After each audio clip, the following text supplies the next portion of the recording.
le renforcement de l'état de droit en République démocratique du Congo. Est-ce nous assistons à une justice distributive ou une justice aux ordres? Nous allons en parler avec un praticien du droit, un avocat.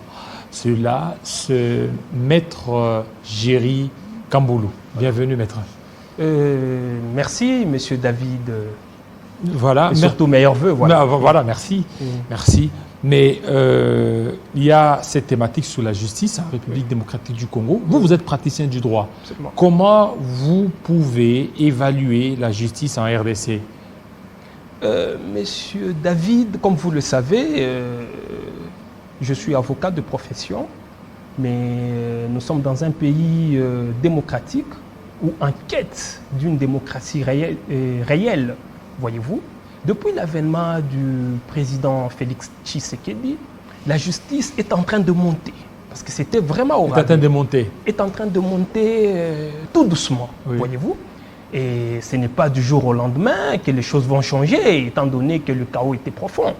Et donc, nous sommes en train d'assister à une justice qui évolue dans sa mission de l'administration, évidemment, de la bonne justice. Mais il y a des cas que nous recevons, des plaintes, des par-ci par-là, c'est qu'il y a d'autres personnes qui seraient certainement arrêtées pour de tels faits ou autres, mais tout ça, ça met en doute la justice congolaise. Oui, ce sont des tares. Nous sommes dans un pays où quand les choses avancent, il y a des tirets de ficelles de profiteurs qui bloquent la machine. C'est justement ça le combat que nous sommes en train de mener pour écraser tous ces gens qui veulent coincer la justice pour qu'elle ne prononce pas des sentences dignes de ces noms. C'est justement ça le combat. Oui, mais il y a des cas, c'est-à-dire, on a vu dernièrement, il y a un avocat qui serait arrêté par 14e région militaire. Voilà. Mais tout ça, vous ne voyez pas la lutte pour laquelle vous êtes totalement investi, vous êtes totalement donné, cette lutte est en train d'être bafouée. Tout justement, parce que nous sommes dans un pays où un médecin veut devenir un plombier. Un plombier veut devenir un mathématicien. C'est cela le problème, le chaos. Et effectivement, je suis proche du dossier de Maître Patilendo, un de ses conseils. Il a été arrêté, avocat d'abord de profession, et puis il est politique. Il a été arrêté par la 14e région militaire, l'IPEKIN et la police militaire. Pourquoi il a été arrêté? Bon, il a été appelé au Grand Hôtel pour prendre un dossier du péage de Bakongo, voyez-vous. Et arrivé à la conciergerie du fleuve Congo, je veux dire Hôtel Fleuve Congo, et voilà, il y a toute la police militaire et la 14e région militaire sont arrivés justement pour l'amener à une destination inconnue. C'est là qu'a commencé la résistance, effectivement. Ils étaient tellement nombreux qu'ils l'ont amené des camps militaires en camps militaires. À la 14e région militaire, au camp Kokolo, à l'IPEKIN, mais ce n'est pas la police ou je ne sais pas moi, les militaires qui disent le droit. On lui reproche d'avoir utilisé le nom du secrétaire général de l'UTPS, Augustin Kabouya, pour rançonner les gens. Lui? Ouais, voilà, lui, Maître Patilendo, qu'il utiliserait le nom du secrétaire général de l'UDPS, Augustin Kabouya, pour rançonner les gens. C'est là l'infraction qu'il aurait commise. C'est cela le problème. Bon, je ne comprends pas qu'un avocat de sa trempe, avec sa femme dans sa Jeep, recevant un appel téléphonique de l'hôtel Fleuve Congo pour aller rançonner les gens. Ça ne se justifie pas. Et quand il a été arrêté, notamment à la police, le PV n'a pas renseigné toutes ces choses-là. Et même le CG Augustin Kabouya n'est pas venu pour l'enfoncer. Et l'IPEKIN était contraint d'envoyer un dossier vide au parquet de grande instance de Kinshasa-Matete. C'est là le problème parce que... Et jusque-là, donc, le dossier au niveau du parquet? Le parquet étant professionnel, constatant que le dossier était quasiment vide et il n'y avait aucun grief digne de ce nom, qui chargeait Maître Patilendo. Et il a été relaxé le jour suivant. Et donc, il est chez lui à la maison. Il est chez lui à la maison. Et jusque-là, ça continue, le cours normal du dossier où c'est presque classé. De l'appréciation de l'organe de la loi, le dossier est vide et par conséquent classé. Mais en ce qui concerne Maître Patil Lendou, il est en train d'immuniter une plainte à charge de toutes ces personnes qui l'ont arrêté injustement. Ça pourrait être un coup politique parce qu'il serait candidat au niveau du Congo central, candidat gouverneur. Être candidat, n'importe qui peut être candidat. Oui, mais peut-être pour l'affaiblir par ses détracteurs. Absolument. À chaque fois qu'il y aura, absolument. Ils seront face à certaines échéances qui puissent brandir à cette raison. Il est effectivement candidat gouverneur au Bas-Congo. Comment on appelle ça? Congo central. Congo central. Voilà, il est candidat et ça dérange parce que dans le microcosme des Bas-Congo, il a le vent en poupe, il est aimé. Ça dérange certaines personnes, c'est ainsi qu'il est en train de croire qu'il y a des gens qui sont en train de le pourchasser pour l'empêcher de Est-ce qu'il a eu postuler. Est-ce qu'il a eu à avoir certaines pistes où il y aurait certaines personnes qui seraient derrière ces dossiers? Absolument. Le jour de son arrestation, c'était 4 jeunes gens baraqués qui voulaient le prendre pour le coincer dans la voiture qu'on appelle Ketch, IST, et fumer, et voilà. Quand il a résisté, et c'est un sportif, c'est ainsi que la 14e région militaire, la police militaire et l'IPEKIN sont arrivés à la rescousse de ces gens-là. Il a fait combien de temps là? Il a fait combien de temps? Oui, à l'IPEKIN. Il a fait 2 jours. À 2 jours à l'IPEKIN. Enfin, ce n'était pas seulement l'IPEKIN. À un moment donné, l'IPEKIN l'envoie à la 14e région militaire au Kankokolo. À un moment donné, on le transfère, allais-je dire, à la police militaire. Donc, il passait de camp en camp. Parce que là, on se pose la question. Si réellement, il rançonnait les gens au nom du CG Kabouya, une fois qu'on l'arrête, on l'amène devant le juge naturel. Ce n'est pas un général ou un colonel qui doit dire le droit. Vous voyez, c'est là les gens qui empiètent sur la bonne marche de la justice congolaise. Je pense que ce sont des choses à décourager. Et maintenant, par rapport à ça, vous ne voyez pas que toutes les bavures policières, tous ces déraillements, ça pousse certaines personnes à dire que nous n'avons pas une justice au Congo. Parce qu'il y a des tâtonnements. C'est laisser-erreur par rapport à ça. Bon, vous savez, le pays est en quête d'une identité. Identité. Absolument. Vous savez, le mot d'ordre du chef de l'État, c'est un État démocratique, l'État de droit, voyez-vous. Mais ce n'est pas par une baguette magique parce qu'il y a des gens qui refusent cet élan de la bonne gouvernance. Il y a des tireurs de ficelles, il y a des gens qui coincent cette bonne marche et voilà, nous sommes butés à cette difficulté, notamment des trafics policiers et militaires dans le champ de la justice. Et nous sommes en train de décourager. Et maintenant, cette fois-ci, vous demandez quoi? Que justice soit faite pour... Nous dénonçons d'abord ces pratiques malveillantes. Au XXIe siècle, on ne peut pas procéder comme ça. Si réellement Maître Patil Lendou rançonnait les gens au nom du CG Kabouya, CG Kabouya est connu de par le monde. Lorsque la justice a mis la main sur lui, c'est qu'elle aurait en sa possession certaines preuves. On ne l'aurait pas relaxé non plus au parquet de grande instance de Gombe. Donc c'est comment dire, c'est des gens... Ou c'est par erreur qu'il a été arrêté? Bon... Il y a des gens qui concoctent. Voyez-vous, il y avait une voiture Ketch disponibilisée à cette fin, de le cueillir et de le coincer directement dans cette voiture qu'on appelle Ketch et l'amener à une destination inconnue. C'est parce qu'il a résisté que la 14e région militaire est arrivée, la police militaire et l'IPEKIN.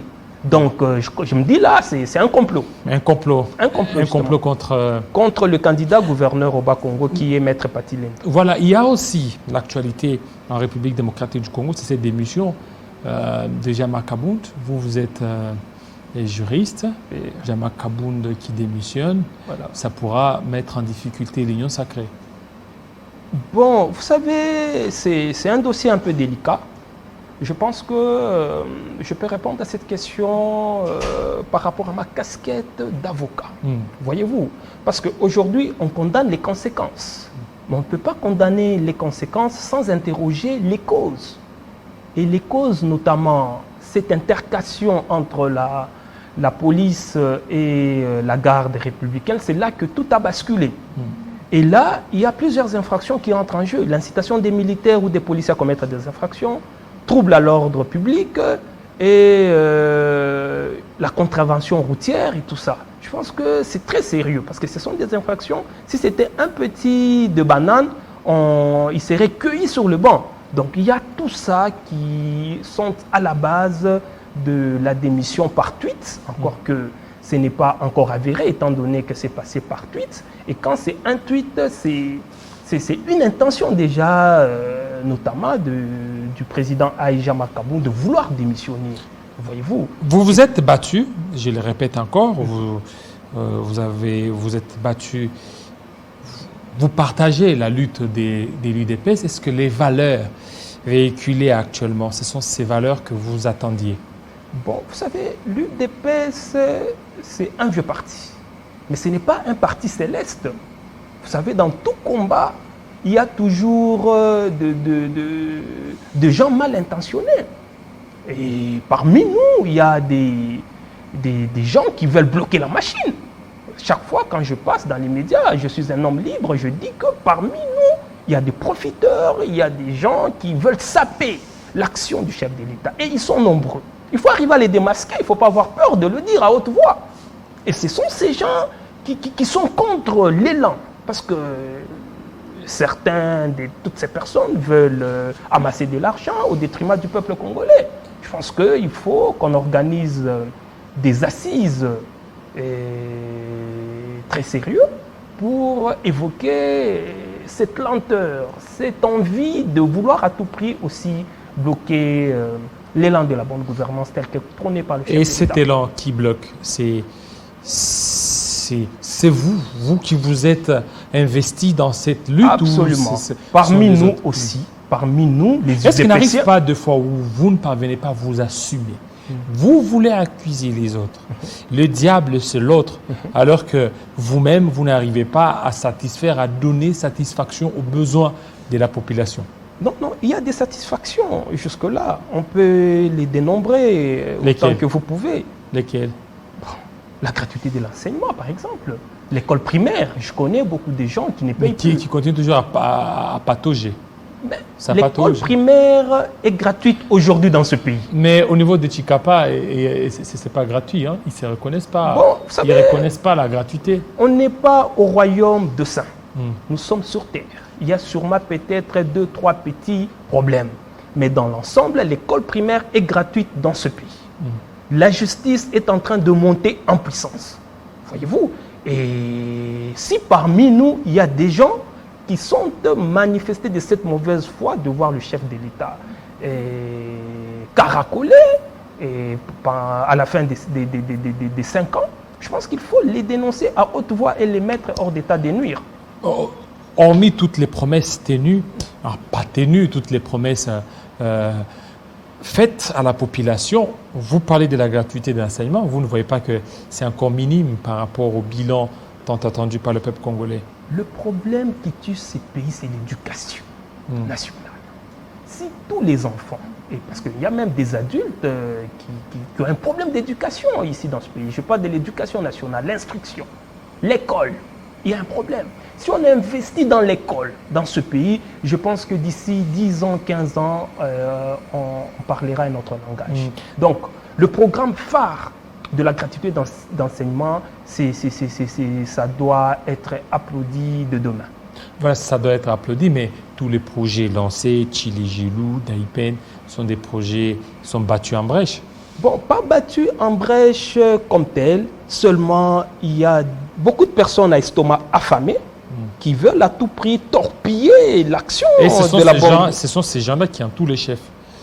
Bon, ce sont ceux-là que vous souteniez. Dès l'instant que moi, Maître Géry UDPSien, je les dénonce, je pense qu'au niveau supérieur, on doit absolument... Vous les dénoncez, vous êtes du côté des Kabound ou vous êtes du côté l'autre aile anti-Kabound? Il n'y a pas d'aile ici. L'UDPS, c'est un arbre. Oui, mais actuellement, c'est partagé. Il y a de ceux qui soutiennent Kabound et de ceux qui sont contre Kabound. Je pense qu'un vrai UDPSien doit être au-delà des individus. Au jour d'aujourd'hui, les 13 parlementaires ne sont plus de ce monde. Ils sont partis. Moi, aujourd'hui, je parle haut de l'UDPS. En 1982, je n'ai pas assisté à la création de ce parti. Il y a eu Rémi Massamba qui est parti, il y a eu tout le monde qui sont... Il y a même Tshisekedi lui-même est décédé, enterré dans ce pays. L'UDPS vit et vivra. Alors, quant à dire qu'il y a El Kabound, non, il n'y a pas des ailes. Seulement, il y a eu un problème entre le président Kabound et la garde républicaine. Il y a des infractions. Il est mécontent. Oui, mais là, par rapport à ce qui se passe, parce que Kabound a démissionné de l'Assemblée nationale, mais il n'a pas encore démissionné du parti, mais là, au niveau du parti, on a vu, il y a même des images qui circulent.